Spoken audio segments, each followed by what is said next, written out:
Good morning everyone. Praise God. എൻ്റെ പേര് മഞ്ജു. ദൈവത്തിൻ്റെ നാമത്തിന് മഹത്വം ഉണ്ടാകട്ടെ. യേശുക്രിസ്തുവിന് ചർച്ചിനോടുള്ള ബന്ധം വളരെ ആഴമുള്ളതാണ്, വളരെ ഡീപ്പായിട്ടുള്ള ഒരു ബന്ധമാണ്.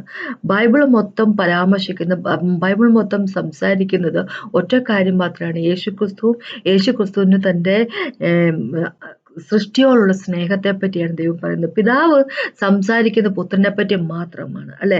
പുത്രനെ ലോകത്തേക്ക് വിട്ടിരിക്കുന്നതും തന്നെ നമ്മളെ, അല്ലെ, നഷ്ടപ്പെട്ടു പോയതിനെ തേടിയെത്തിയതാണ്, അല്ലെ? അപ്പോൾ ആ ഒരു റിലേഷൻഷിപ്പ്, ചർച്ചിനോടുള്ള യേശുവിൻ്റെ റിലേഷൻഷിപ്പ് എന്ന് പറഞ്ഞാൽ വളരെയധികം ആഴമുള്ളതും വളരെയധികം പരിശുദ്ധവുമായിട്ടുള്ളതാണ്.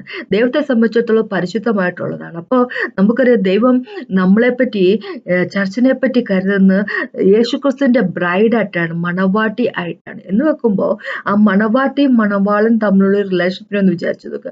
ഒരു ഹസ്ബൻഡും വൈഫും തമ്മിലുള്ള റിലേഷൻഷിപ്പ് ഒന്ന് വിചാരിച്ചു നോക്കുക. ദൈവം ഇങ്ങനെ പറഞ്ഞിരിക്കുന്നത്, ഡിവോഴ്സ് എന്നുള്ള ദൈവം ഹെയ്റ്റ് ചെയ്യുന്ന ഒരു കാര്യമാണെന്നാണ് പറഞ്ഞിരിക്കുന്നത്, അല്ലെ?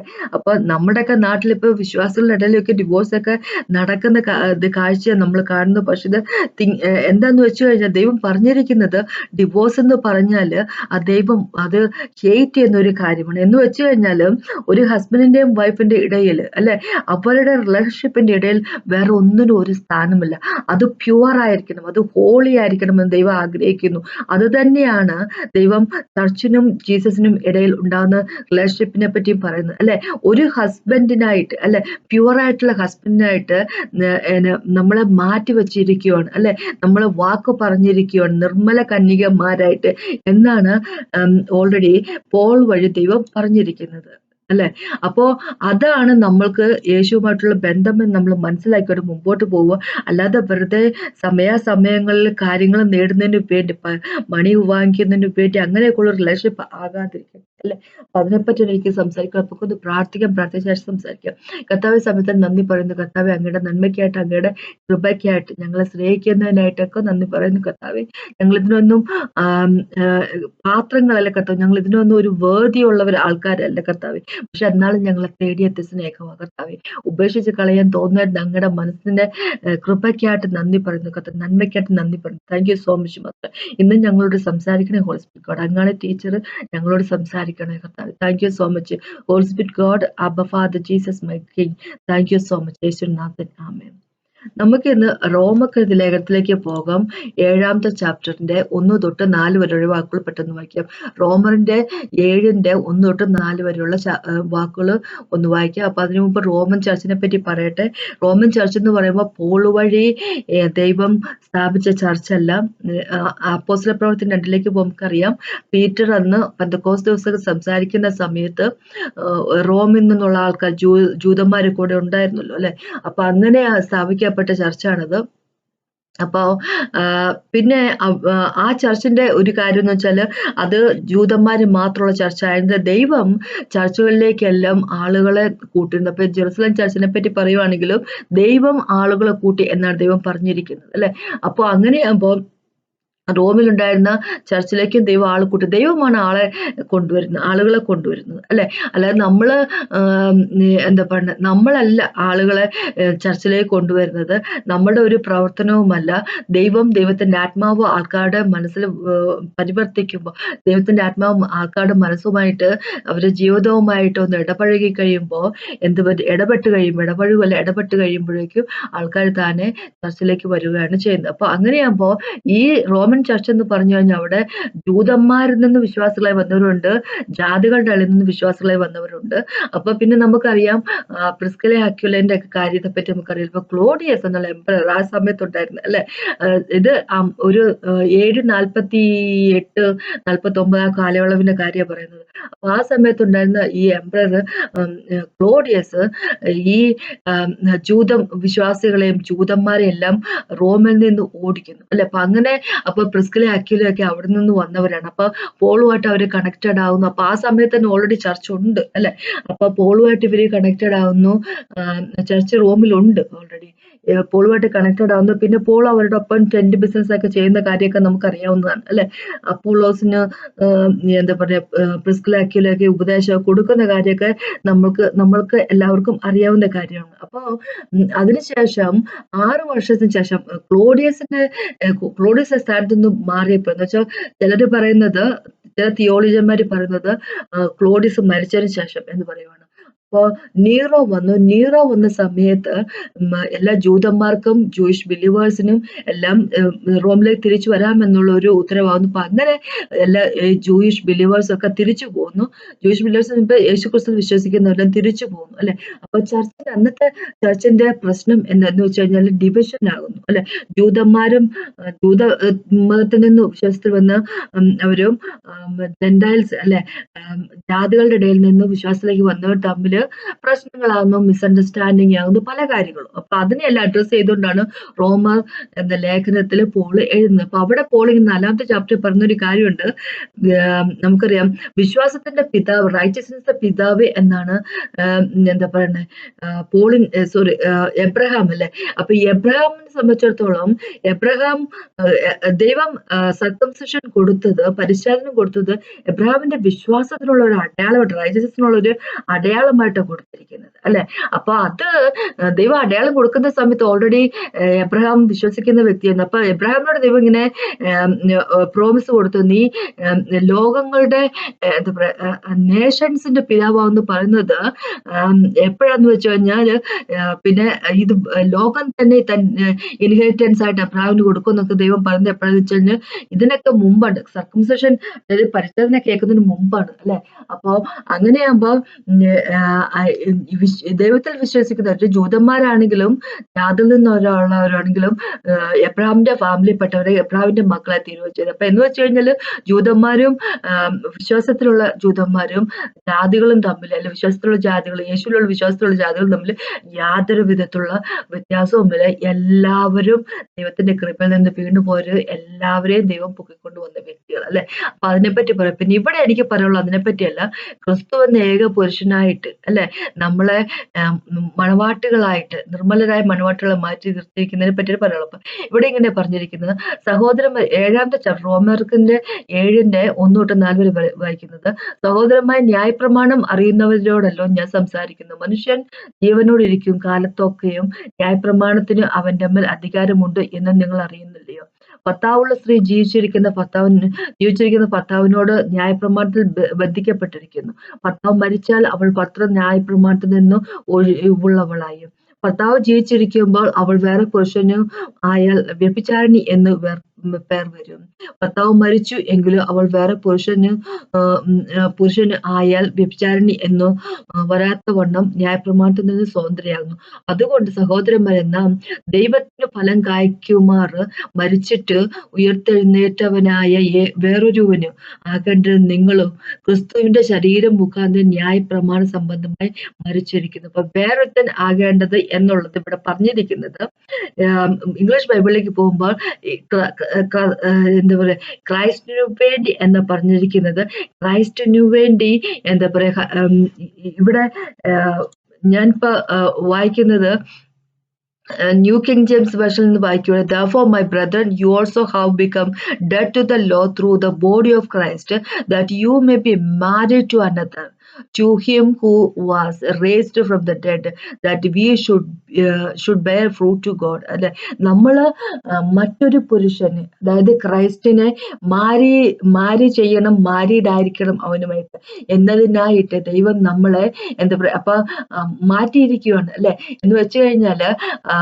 ഇങ്ങനെ പറഞ്ഞിരിക്കുന്ന ദൈവത്തിന് വേണ്ടി ഫ്രൂട്ട് ബെയർ ചെയ്യുന്നതിന് വേണ്ടി എന്ന് വെച്ച് കഴിഞ്ഞാല് എന്താ പറയുക വെച്ചാല്, നമുക്കറിയാം ഒരു വിവാഹത്തിന്റെ കാര്യം എടുക്കുമ്പോൾ ഒരു ഹസ്ബൻഡും വൈഫും ഒരുമിച്ച് വരുമ്പോഴേക്കും അവർക്ക് കുഞ്ഞുങ്ങൾ ജനിക്കും എന്ന് പറഞ്ഞ പോലെ ക്രൈസ്റ്റ് എന്ന ഹസ്ബൻഡിന്റെയും ചർച്ച് എന്ന മണവാട്ടിയുടെയും കൂട്ട് യോജിപ്പിൽ നിന്ന് ദൈവത്തിന് വേണ്ടി എന്താ പറയുക ഫലങ്ങൾ കായ്ക്കുന്നവരായിരിക്കണം എന്നാണ് പറഞ്ഞിരിക്കുന്നത്. എന്ന് വെച്ച് കഴിഞ്ഞാല് നമ്മള് യോഹന്നാൻ സുവിശേഷം 15 പോകുമ്പോൾ ഇങ്ങനെ പറഞ്ഞിരിക്കുന്നത്, ക്രൈസ്റ്റ് മുന്തിരിവള്ളിയാണ്, നമ്മളതിന്റെ ബ്രാഞ്ച് എന്നും പറഞ്ഞിരിക്കുന്നു.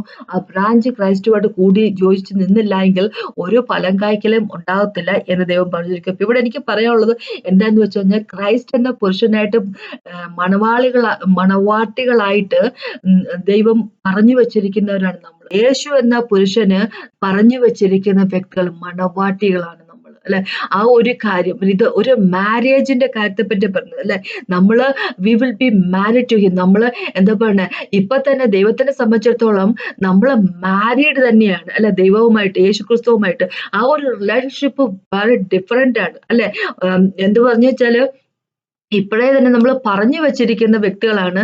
ദൈവം നമുക്ക് നമ്മളെ അവന് മണവാട്ടികളായിട്ട് പറഞ്ഞു വെച്ചിരിക്കുന്നവരാണ്. അപ്പൊ നമ്മൾ ഓൾറെഡി ഒരു പവിത്രമായിട്ടുള്ള റിലേഷൻഷിപ്പിലേക്ക് കടന്നിരിക്കുകയാണ്. അപ്പൊ നമുക്കറിയാം റോമക്കാരന്റെ എഴുതിയിരിക്കുന്ന ലേഖനത്തില് 6ാമത്തെ ചാപ്റ്ററിലേക്ക് വരുമ്പോ അല്ലെ, നമുക്കറിയാം ഇങ്ങനെയാ പറഞ്ഞിരിക്കുന്നത്. നമ്മള് ബാപ്റ്റിസം എടുത്തത് യേശുവിന്റെ മരണത്തിലേക്കാണ് ബാപ്റ്റിസം എടുത്തിരിക്കുന്നത് അല്ലെ. യേശുവിന്റെ മരണത്തിലേക്ക് ബാപ്റ്റിസം എടുത്തിരിക്കുന്ന വ്യക്തികള് എങ്ങനെയാന്ന് വെച്ച് കഴിഞ്ഞാല് ആ മരണത്തിൽ നിന്ന് അവിടുന്ന് പൊങ്ങി നമ്മൾ വെള്ളത്തിൽ നിന്ന് വരുമ്പോ ഒരു പുതിയ ക്രിയേഷൻ ആയിട്ടാണ് വരുന്നത് അല്ലെ. എന്ന് വെച്ച് കഴിഞ്ഞാൽ പഴയതെല്ലാം പോയി, പഴയ സ്വഭാവങ്ങളെല്ലാം പോയിട്ട് പുതിയൊരു ക്രിയേഷൻ, ബ്രാൻഡ് ന്യൂ ക്രിയേഷൻ ആയിട്ട്, ബ്രാൻഡ് ന്യൂ ലൈഫായിട്ട് നമ്മൾ വരുന്നത്. ആ ലൈഫ് എങ്ങനെയാന്ന് വെച്ച് കഴിഞ്ഞാൽ നമുക്കറിയാം 2 കൊരിന്ത്യർക്കെതിരെ 5ാമത്തെ ചാപ്റ്ററിലേക്ക് പോകുമ്പോൾ ദൈവം ഇങ്ങനെയാ പറഞ്ഞിരിക്കുന്നത്. അവിടെ പറഞ്ഞിരിക്കുന്ന കാര്യം ഇതാണ്: യേശുക്രിസ്തു എല്ലാവർക്കും വേണ്ടി മരിച്ചു. അപ്പൊ എല്ലാവരും മരിച്ചു. അപ്പൊ ഇനി നമ്മൾ ജീവിക്കുന്ന അവന് വേണ്ടിയാണ്, കംപ്ലീറ്റ്ലി ദൈവത്തിന്റെ കൈകളിലേക്ക് കൊടുത്തുകൊണ്ടുള്ളൊരു ജീവിതം അല്ലെ. ഇവിടെ ഇങ്ങനെയാ പറഞ്ഞിരിക്കുന്ന എന്താ പറയുക, ക്രിസ്തു എന്ന പുരുഷന് വേണ്ടി എൻഗേജ്മെന്റ് കഴിച്ചു നിർത്തിയിരിക്കുന്ന നമ്മള് അവന് വേണ്ടി ആ ഒരു റിലേഷൻഷിപ്പ് എന്ന് പറയുമ്പോൾ, ദൈവം ഉദ്ദേശിക്കുന്ന റിലേഷൻഷിപ്പ് എന്ന് പറഞ്ഞു കഴിഞ്ഞാല് അത് വളരെ അധികം പ്യുവർ ആയിട്ടുള്ള റിലേഷൻഷിപ്പിന്റെയാണ് ദൈവം പറഞ്ഞിരിക്കുന്നത്. ദൈവം ഒരിക്കൽ പോലും പറയുന്നില്ല ക്രൈസ്റ്റും ചർച്ചും തമ്മിലുള്ള റിലേഷൻഷിപ്പ് എന്ന് പറഞ്ഞാൽ അതൊരു എന്താ പറയാ അച്ഛനും മകനും തമ്മിലുള്ള റിലേഷൻഷിപ്പ് എന്ന് പറയുന്നില്ല. നമ്മളും ദൈവം തമ്മിലുള്ള മകനും അച്ഛനും തമ്മിലുള്ള പുത്രന്മാര് എന്ന് നമ്മളെ പറ്റി പറഞ്ഞ അങ്ങനത്തെ റിലേഷൻഷിപ്പ് ആണ് പറയുന്നത്. പക്ഷെ ഇൻഡിവിജ്വൽ ഉള്ളതിനെ പറ്റി പറയും. പക്ഷെ ചർച്ച് ആസ് എ ഹോൾ ദൈവം പറഞ്ഞിരിക്കുന്നത് എന്ന് വെച്ചാല് ഹസ്ബൻഡും വൈഫും തമ്മിലുള്ള റിലേഷൻഷിപ്പ് എന്ന് പറഞ്ഞു. എന്ത് വെച്ച് കഴിഞ്ഞാല് എന്താ അവിടുത്തെ ഡിഫറൻസ് എന്ന് വെച്ച് കഴിഞ്ഞാൽ ഇതാണ് പറയാനുള്ളത്. ഒരു പിതാവും മകനും തമ്മിലുള്ള റിലേഷൻഷിപ്പ് അത് കുറച്ച് ദിവസം കഴിയുമ്പോഴേക്ക് മകൻ വളർന്നു കഴിയുമ്പോഴേക്ക് അവൻ ആ പിതാവിനെ കംപ്ലീറ്റ് ആയിട്ട് റിലേഷൻഷിപ്പ് ബ്രേക്ക് ആയിട്ട് പോകുന്നല്ല പറയുന്നത്. പക്ഷെ അവൻ എന്താ പറയാ ഫിസിക്കലി അവൻ കല്യാണം കഴിച്ച് അവന്റെ കുടുംബമായിട്ടൊക്കെ മാറി താമസിക്കുകയും വേറെ സ്ഥലങ്ങളിലേക്ക് പോവുകയും ചെയ്തു അല്ലെ. ഒരു ഗ്യാപ്പ് വരുന്നു, അല്ലെങ്കിൽ ഒരു ഡിസ്റ്റൻസ് ഒക്കെ വരുന്ന ഒരു കാര്യമുണ്ടല്ലോ. പക്ഷെ അന്ന് കുഞ്ഞുങ്ങളുടെ എല്ലാ കാര്യവും അങ്ങനെ തന്നെയാണ്. നമ്മള് കുഞ്ഞുങ്ങൾ വളർന്നു കഴിയുമ്പോൾ അവർ അവരുടേതായിട്ടുള്ള രീതിയിൽ അവർ പോകുന്നു. പക്ഷെ ഒരു ഹസ്ബൻഡും വൈഫ് എന്ന് പറയുമ്പോൾ അത് ഒരിക്കൽ പോലും ഡിവൈഡ് ചെയ്യാത്ത ഒരു റിലേഷൻഷിപ്പാണ് അത്.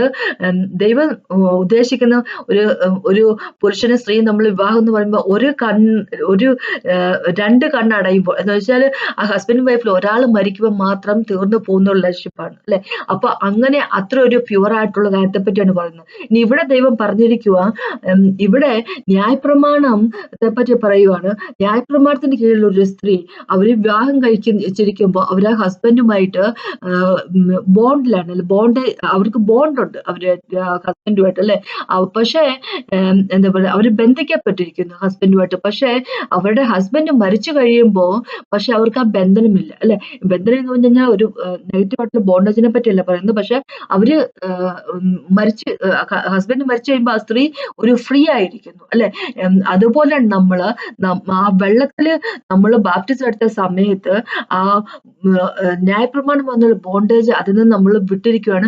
നമ്മൾ ഇനി വരുന്ന ന്യൂനെസ് ഓഫ് ലൈഫിലേക്ക് വരുമ്പോൾ ഈ ന്യൂനെസ് ഓഫ് ലൈഫ് ഇതാണ്, ഇവിടെ ഒരു റിലേഷൻഷിപ്പാണ് അല്ലെ, ക്രിസ്തുവുമായിട്ട് ഉള്ളൊരു റിലേഷൻഷിപ്പാണ്. അപ്പൊ അതുകൊണ്ടാണ് 2 കൊരിന്ത്യർക്കെതിരെ 11ാമത്തെ ചാപ്റ്ററിൽ പോൾ ഇങ്ങനെ പറഞ്ഞിരിക്കുന്ന പോൾ എന്താ പറയുന്നത്, ഞാൻ നിങ്ങളെക്കുറിച്ച് ദൈവത്തിന്റെ 2 കൊരിന്ത്യർ 11ാമത്തെ ചാപ്റ്ററിന്റെ 2ാമത്തെ വാക്ക് ഇങ്ങനെ പറഞ്ഞിരിക്കും: ഞാൻ നിങ്ങളെക്കുറിച്ച് ദൈവത്തിന്റെ എരിവോടെ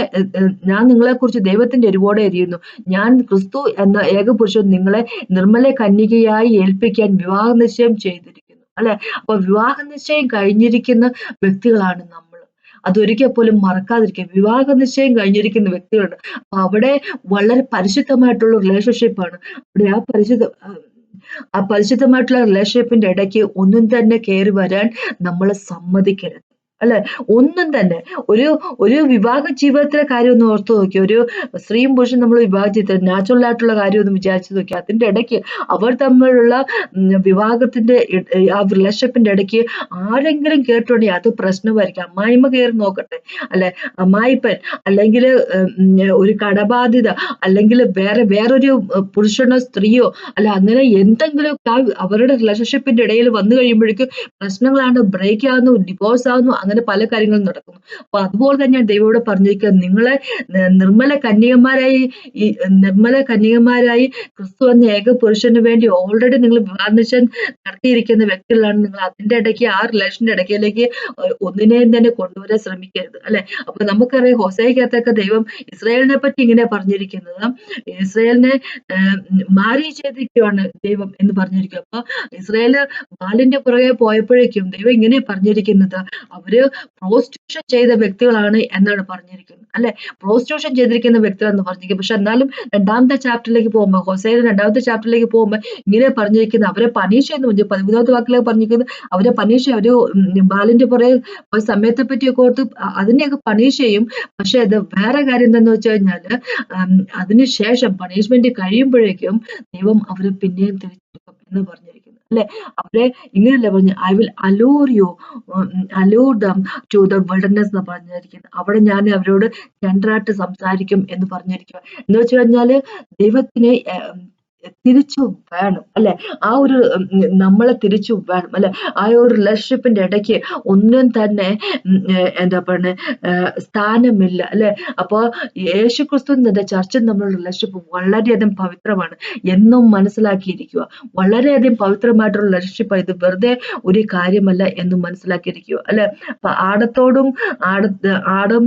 നിന്ന് ഈവിനെ ദൈവം ജനിപ്പിച്ചു കഴിഞ്ഞപ്പോഴേക്കും ഇങ്ങനെ പറഞ്ഞിരിക്കുന്നത്, ഈ എന്താ പറയുക, പുരുഷൻ അവന്റെ പിതാവിനും മാതാവിനെയും ഉപേക്ഷിച്ചിട്ട് തന്റെ വൈഫുമായിട്ട് ബിക്കം വൺ ഫ്ലഷ് എന്ന് പറഞ്ഞിരിക്കുന്നത്. ചില ട്രാൻസ്ലേഷനിൽ പറഞ്ഞിരിക്കുന്നു ഒരു ബോഡിയായി തീരുക എന്ന് പറഞ്ഞിരിക്കുന്നു, അല്ലെ? അപ്പൊ അങ്ങനെയാകുമ്പോ അതിന്റെ ഇടയ്ക്ക് ഒരു ബോഡി എന്ന് പറയുമ്പോ ചർച്ചിനെയും ക്രൈസ്റ്റിനെ തന്നെ ഓർത്തു നോക്കിയേ. ക്രൈസ്റ്റ് ഹെഡ്, ചർച്ച് ബോഡി എന്ന് പറഞ്ഞിരിക്കുന്നത്. ഒരു ബോഡിയായി തീരുക എന്ന് പറഞ്ഞിരിക്കുന്നത്. എന്ന് വെച്ച് കഴിഞ്ഞാൽ അതിന്റെ ഇടയ്ക്ക് ഈ റിലേഷൻഷിപ്പ് ഇടയ്ക്ക് ഒന്നും തന്നെ കൊണ്ടുവരരുത്, ഇമ്പ്യൂർ ആയിട്ടുള്ള ഒരു കാര്യവും കൊണ്ടുവരരുത്. ഈ റിലേഷൻഷിപ്പ് എന്ന് പറഞ്ഞാൽ വളരെയധികം പവിത്രമാണ്. ദൈവത്തെ സംബന്ധിച്ചിടത്തോളം ഇത് വളരെയധികം പവിത്രമായിരിക്കുന്ന ഒരു കാര്യമാണ്. അതുകൊണ്ട് തന്നെ മനസ്സിലാക്കുക ഒരു കാര്യം എന്താന്ന് വെച്ച് കഴിഞ്ഞാല് എന്താ പറയുക, ഈ റിലേഷൻഷിപ്പിനെ നമ്മൾ വളരെ പവിത്രമായിട്ട് തന്നെ കരുതണം. അപ്പൊ ഒന്നും വിചാരിച്ചു നോക്കുക, ഹസ്ബൻഡ് വൈഫ് നമ്മളൊരു റിലേഷൻഷിപ്പ് ആകുമ്പോൾ അവിടെ ഹസ്ബൻഡ് അല്ലെങ്കിൽ വൈഫ് കാര്യനേട്ടത്തിന് വേണ്ടിയാണ് തന്റെ പാർട്ട്ണർ ഉപയോഗിക്കുന്നുള്ളൊരു കാര്യം ഒന്ന് ഓർത്ത് നോക്കുക. എനിക്ക് കുറച്ച് കാശ് വേണം, അതിനുവേണ്ടി ഒരു വിവാഹമാണ് കഴിച്ചിരിക്കുന്നെങ്കിലോ അങ്ങനെ നടക്കുന്ന നാട്ടിൽ, അല്ലെ? അപ്പോൾ പ്യുവർ അല്ലാത്ത മോട്ടീവ്സുമായിട്ട് നടത്തുന്ന കല്യാണം, കുറച്ച് സ്വത്തുണ്ടാക്കുന്നതിന് വേണ്ടി, അല്ലെ? അല്ലെങ്കിൽ വേറെ പല കാര്യത്തിനായിട്ട്, അല്ലെങ്കിൽ തന്റെ നേട്ടത്തിനു വേണ്ടി, അല്ലെ? ബന്ധങ്ങൾ സ്ഥാപിക്കുന്നതിന് വേണ്ടി എത്രയോ സ്ത്രീകളെ കല്യാണം കഴിച്ചിരിക്കുന്നു. നമ്മൾ കേട്ടിരിക്കുന്ന കാര്യമാണ്, അല്ലെ? വളരെ കുറച്ച് ദിവസങ്ങൾക്കും കുറച്ച് നാളുകൾക്ക് മുമ്പ് നമ്മൾ ഉത്തരനെ കൊന്ന കാര്യമൊക്കെ നമ്മൾ കേട്ടതാണ്, അല്ലെ?